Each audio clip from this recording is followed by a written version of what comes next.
First pass yield. First pass yield, FPY, also known as throughput yield, TPY, is defined as the number of units coming out of a process divided by the number of units going into that process over a specified period of time.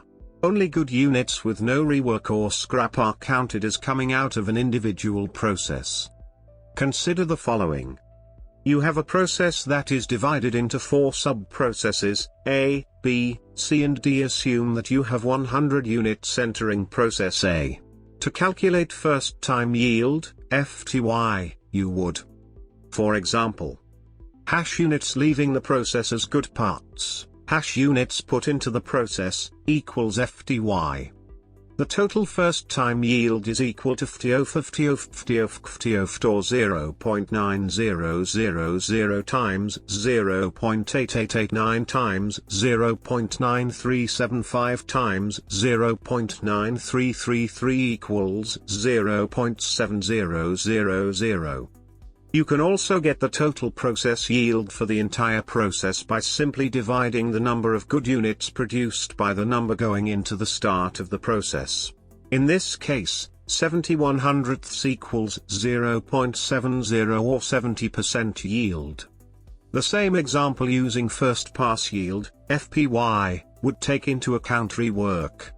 Hash units leaving process A as good parts with no rework, hash units put into the process.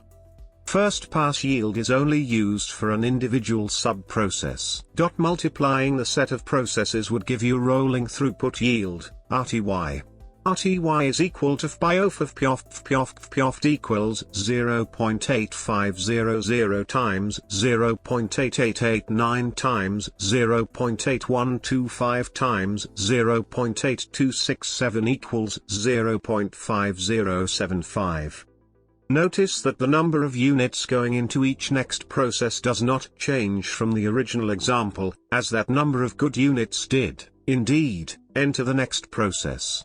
Yet the number of FPY units of each process counts only those that made it through the process as good parts that needed no rework to be good parts.